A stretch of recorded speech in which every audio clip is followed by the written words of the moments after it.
ये एक छोटा सा एक सेशन रहेगा, जस्ट स्मॉल, आपको थोड़ा सा ये एनालिसिस साइकोलॉजी, ये स्मॉल एक सेशन रहेगा ताकि आपको ये चार्ट में क्या हुआ बहुत लोगों को समझ नहीं आया, ये समझ आ जाएगा। तो सबसे पहले थोड़ा सा डिस्कस कर लेते हैं, व्हाट अबाउट रिस्क मैनेजमेंट। आप लोग रिस्क मैनेजमेंट फॉलो ही नहीं कर रहे। आपको बताया गया है कि अगर फर्स्ट लॉस हो तो आपको ट्रेडिंग बंद करना है, ना कि उसको रिकवर करने के लिए वापस वापस ट्रेड करना है। This is not the operators plan. Operator plan is what, अगर फर्स्ट ट्रेड प्रॉफिट होता है तो नेक्स्ट ट्रेड उसी प्रॉफिट का रिस्क लेके लेना है, अगर उसका भी सेकंड ट्रेड भी प्रॉफिट होता है तो उसी का लेना है। अगर first trade profit second trade loss तो ट्रेडिंग बंद कर देना है। अगर फर्स्ट ट्रेड लॉस और लॉस लिमिट कंप्लीट तो बंद कर दो ना, लॉस लिमिट के पार क्यों जा रहे हो? So this is the biggest mistake you are doing. So इसको अवॉइड करो। अगर आप इसको संभाल लेते हो तो आपका पैसा बन जाएगा। बहुत शॉर्ट रहने वाला है ये। देखिए, एक बात समझ ली, मार्केट में कोई भी कुछ चीज एडवांस नहीं है। There no such thing as advance thing और हायर लेवल थिंग। जस्ट आपको नहीं पता, आपने उसके ऊपर प्रैक्टिस नहीं किया। मार्केट में बेसिक कंसेप्ट्स वो तो हरदम रहेंगे। This are all concepts already existed before, just you don't know. This is the thing, this is not something new, this is just you don't know. आपको, आप क्या कर रहे हो ना, कोई, you are not inventing new wheel, you are just adopting। समझ में आ रहा है आपको? You don't have to create anything new, you just have to adopt and change, do some change in that, so आपका पैसा बनना स्टार्ट हो जाएगा। तो ये जस्ट मिसकंसेप्शन है बहुत लोगों में कि उनको लगता है कि मार्केट में कुछ नया है, एडवांस है। There is no such thing as advance. बस आपको नहीं पता है, इसके लिए आपको एडवांस लगता है। It's totally new thing for you. So take it as कि it's a new thing for me, I will learn, not like advance की इससे मैं सीख लूंगा तो करोड़पति बन जाऊंगा। That's not gonna happen. If you learn it, practise it, within 4 to 5 years you will get result। that's the reality of the market। ठीक है, अब वो देखिए ये सबके मेंटल थिंग पे रहता है कि कैपेबिलिटी के ऊपर कि कितना फास्ट उसका माइंड चलता है, how agile he is. So that's the thing. So अब पहले हम समझते हैं साइकोलॉजी। अब देखिए, कल मार्केट के अंदर यहाँ पे बाइंग हुई, यहाँ पे बाइंग हुई, यहाँ पे बाइंग हुई, तो यहाँ पे 46,000 का ब्रेकआउट पे क्या हो गया, यहाँ पे कुछ बायर आए, सपोर्ट लिया तो बायर आए, वापस सपोर्ट लिया तो बायर आए। अब मार्केट में यहाँ पे देखिए एक ब्रेकआउट भी हुआ मेजर लेवल का। तो ब्रेकआउट के बाद क्या हुआ ना, यहाँ पे बायर आना स्टार्ट हो गए। तो जिसने यहाँ पे बाय किया होगा ना, उसको बहुत अच्छा प्रॉफिट दिख गया। लगभग उसको देखिए 300 पॉइंट के लगभग लगभग देखिए प्रॉफिट दिख गया, दिख गया। अब मार्केट में क्या हुआ, प्रॉफिट दिख गया और कुछ ही समय में वो सारा प्रॉफिट क्या कर दिया, उसका लॉस में कन्वर्ट कर दिया, लॉस में कन्वर्ट कर दिया।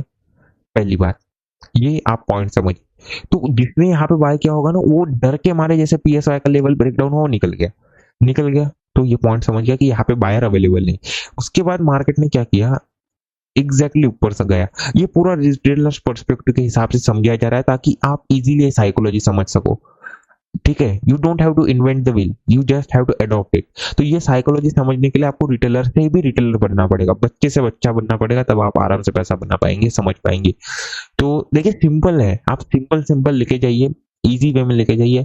डिसिप्लिन, रिस्क मैनेजमेंट, यही रोज चीजें बताई जाएगी। एंड अगर आप फॉलो करते 2-3 महीने के अंदर रिजल्ट मिलेंगे। तो ये मोमेंटम के कारण अगर यहाँ पे किसी ने बाय किया होगा, करते हैं बाय, यहाँ किसी ने बाय किया, उसको बहुत अच्छा प्रॉफिट मिल गया, राइट, उसको बहुत अच्छा प्रॉफिट मिल गया एकदम से, बहुत अच्छा।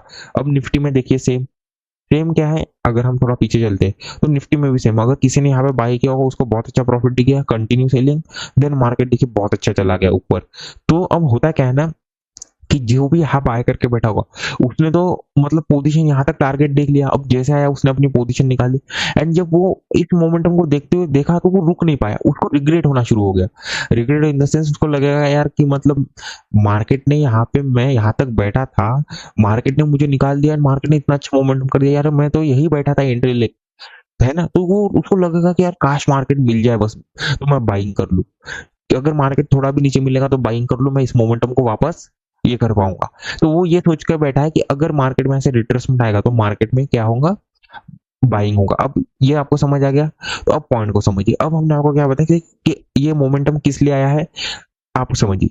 ब्रेकडाउन, एक अगर देखें पहले तो ये ब्रेकआउट हुआ, उसके बाद एक रिजेक्शन कैंडल, तो ब्रेकडाउन सेलर्स उसको निकालने के लिए, पहली बात। दूसरा कि अगर कोई बड़ा प्लेयर बैठा है तो वो, उसने मार्केट को इतना ऊपर लेके गया, वो पीएसवाई से, तो बड़ा प्लेयर यहाँ बैठा है तो वो मार्केट को नीचे आने ही नहीं देगा। ठीक, ये आपको एक पॉइंट समझ गया।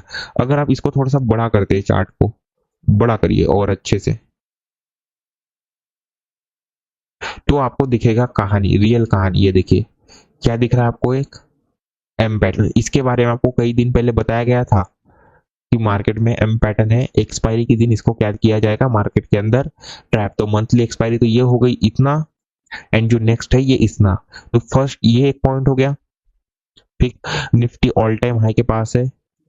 ठीक, ये एम पैटर्न के ब्रेकडाउन पे जिसने भी सेल किया होगा वो देखिए यहाँ पे रिजेक्शन लिया मार्केट ने, ये नेकलाइन है, तो इसके ब्रेकडाउन पे हर कोई यहाँ पे सेल किया, उन सबके एसएल यहाँ यहाँ यहाँ है, मार्केट में खा गए। पहला ये पॉइंट समझ गया। दूसरा ये समझ गया, क्या समझ गया, कि यहाँ पे बायर्स आए नहीं है, यहाँ पे कोई बाइंग कर नहीं पाया। अब समझिए, क्लोजिंग के आसपास कोई बाइंग कर ही नहीं पाया। पहली बात, रीजन इज सिंपल, पहले तो एम बनाया तो यहाँ पे कुछ सेलर आ गए, उतने भी सेलर नहीं है जितने आप सोच रहे हैं, जैसे छोटे मोटे सेलर है। तो यहाँ पे अगर किसी ने बाय किया वो इस मोमेंटम में निकल गया। अब वो ये बना के बैठा है कि यार मैं यही बना के बैठा था, मार्केट ने मेरे को निकाल दिया, अब मार्केट यहाँ से ऊपर गया, तो अब उसको लग रहा रिग्रेट हो रहा है अपने, यार उसको लग रहा है कि मैंने क्यों पोजीशन काटी। ठीक है, तो अब क्या है ना, वो सोच रहा है कि अगर मार्केट थोड़ा सा भी नीचे मिले तो मैं बाइंग कर लूं। तो अब ये पॉइंट को समझिए, यहाँ पे बायर्स नहीं है। ठीक, अब अगर मार्केट यहाँ से रिट्रेस करता था तो इससे होगा क्या, अगर मार्केट रिट्रेस करेगा तो यहाँ पे कौन आएंगे, बायर्स आएंगे, सेलर्स नहीं, क्योंकि इस मोमेंटम को देखते हुए हर कोई बाइंग का व्यू बना के बैठा है। ठीक, तो अगर मार्केट को ऊपर जाना है, ठीक, क्योंकि एसएल तो सारे ऊपर है, तो मार्केट को अगर ऊपर जाना है तो मार्केट क्या करेगा, रिट्रेसमेंट नहीं करेगा। तो पहला पॉइंट आपको क्लियर होगा कि रिट्रेसमेंट क्यों नहीं हुआ। क्यों नहीं हुआ, क्योंकि अगर रिट्रेसमेंट करता तो फिर ये न्यू बायर्स आ जाते। अब मार्केट ने हुआ क्या ना, कि अब बात को समझिए, मार्केट यहाँ से क्या गया, कंटिन्यू अपसाइड गया, तो अब सबको लगने लगे यार मार्केट फर्स्ट कैंडल पे भी इतना मूव कर लिया, इतना मूव कर लिया, तो और इतना ऊपर क्यों जाएगा, मतलब मार्केट और कितना ऊपर जाएगा, सब हर कोई ये बना के बैठा है। तो अगर और कितना जाएगा, हर कोई ये बना के बैठा है, तो यहाँ पे मार्केट क्या करेगा, अब बताइए, यहाँ पे ये बायर्स आ नहीं पाए, बायर्स आ नहीं पाए तो यहाँ पे हर कोई बना के बैठा है, और कितना ऊपर जाएगा, तो यहाँ पे सेल करेंगे, सेल करेंगे तो मार्केट में ऑलरेडी ऊपर एसएल है, क्योंकि एम पैटर्न का जो नेकलाइन है उस हिसाब से, तो मार्केट में अब गया। अब समझिए, अब मार्केट का डायरेक्शन अब क्यों है आपको क्लियर होगा, क्योंकि यहाँ पे जो बाइंग करते बैठा इसलिए रिट्रेसमेंट नहीं हुआ। अब जब रिट्रेसमेंट नहीं हुआ तो उनको लगने लगा यार मार्केट और कितना ऊपर जाएगा, और कितना ऊपर जाएगा, और कितना ऊपर जाएगा, तो वो क्या करना शुरू कर दी, सेल करना शुरू कर दी, सेल करना शुरू कर दी। यहाँ कहीं 46 500 600 का लेवल लगा के, 500 का लेवल लगा के, तो मार्केट में एसएल ट्रिगर होते गए। ठीक है, अगर आप देखेंगे जैसे यहाँ पे कंटिन्यू सेलिंग आया है वैसे, ठीक, उस हिसाब से अगर आप देखेंगे तो आपको समझ आएगा। सेम आपको निफ्टी के अंदर भी दिखेगा सेम, और क्योंकि निफ्टी के अंदर तो बहुत अच्छा बाइंग मोमेंटम आया, इसको तो आप कंपेयर ही नहीं कर सकते किसी के साथ। ठीक है, ये एक बात को समझना है। तो क्लियर हो गया ये पॉइंट, क्यों मार्केट ऊपर गया, और ये एम वगैरह जो भी आपको चीजें दिखेंगी तो आपको समझ आ जाएगा। और देखिए कल ट्रेडिंग वगैरह मत ही करिए, कुछ मिलेगा तो मिलेगा, वरना के साइडवेज टू ट्रेंडिंग मोमेंटम रहेगा, प्रीमियम गुना सक, और brokers gonna literally, we can tell you like brokers में ग्लिच होने ही वाले, वो हर सैटरडे का आप लास्ट टाइम भी चेक कर सकते हैं, इट्स पॉसिबल। आपको big brokers like like Zerodha और धन और मोर ब्रोकर्स यू कैन चेक, उसमें भी हो सकता है। ठीक है, तो अभी तो ट्रेडिंग का देखिए कोई व्यू ऐसे है, तो ये साइकोलॉजी तो आपको समझ आ गई कि यही साइकोलॉजी बतानी थी कि लास्ट डे क्या हुआ। अब यहाँ पे भी देखिए, अगर मार्केट में यहाँ पे रिट्रेसमेंट होता, समझिए रिट्रेसमेंट होता, तो अब होता क्या ना, कि जैसे ये मार्केट ने मोमेंटम किया किया, अब अगर ये रिट्रेसमेंट करता ना अच्छा खासा, अच्छा खासा, अब ये कैन फिर मार्केट में फिर इसको एक ऐसा समझा जाता, मार्केट ने बहुत अच्छा मोमेंटम किया एंड ये सपोर्ट ले रहा है, तो हर कोई यहाँ पे फिर बायर वापस आ जाएंगे, फिर मार्केट ऊपर नहीं जा पाता।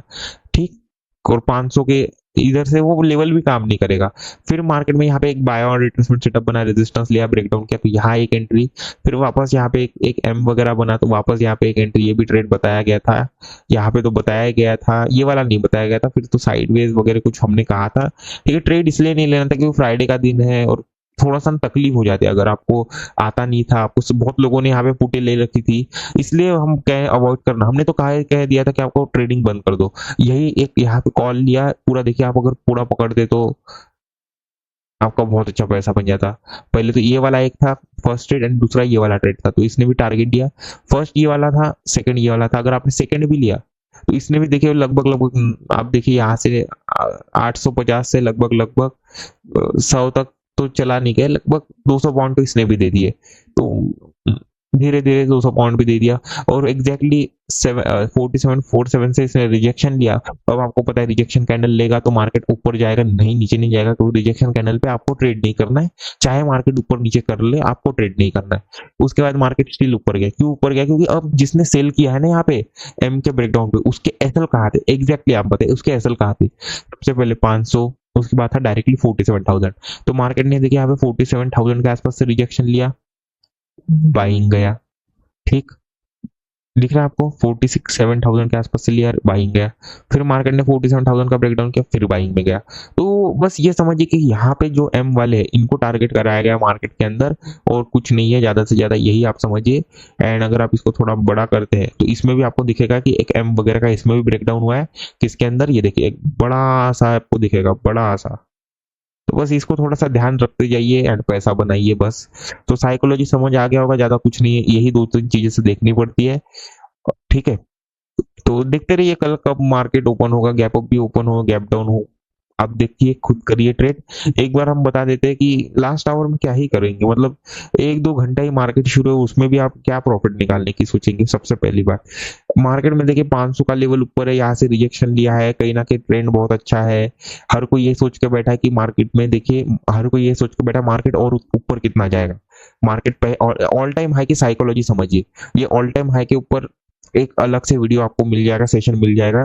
ठीक है, इसमें नहीं बताते, ये बहुत लंबा हो जाएगा, फिर शॉर्ट सेशन ही रखते इसको। ये समझिए कि अगर मार्केट समझ लीजिए गैप ओपन होता है first day, continue upside, next day market gap open होता है, continue upside, third day gap open होता है। तो अब हर कोई ये सोचेगा कि मार्केट में ओपन हो रहा है, कंटिन्यू अप जा रहा है, अप जा रहा है, तो अब और कितना जाएगा? तो यहाँ से भी मार्केट कंटिन्यू अप जाएगा, चार्ट रिपीट होगा। तो ये एक साइकोलॉजी रहती है, ये किसी नेक्स्ट सेशन में अपडेट कर दिया जाएगा। तो बस यही है।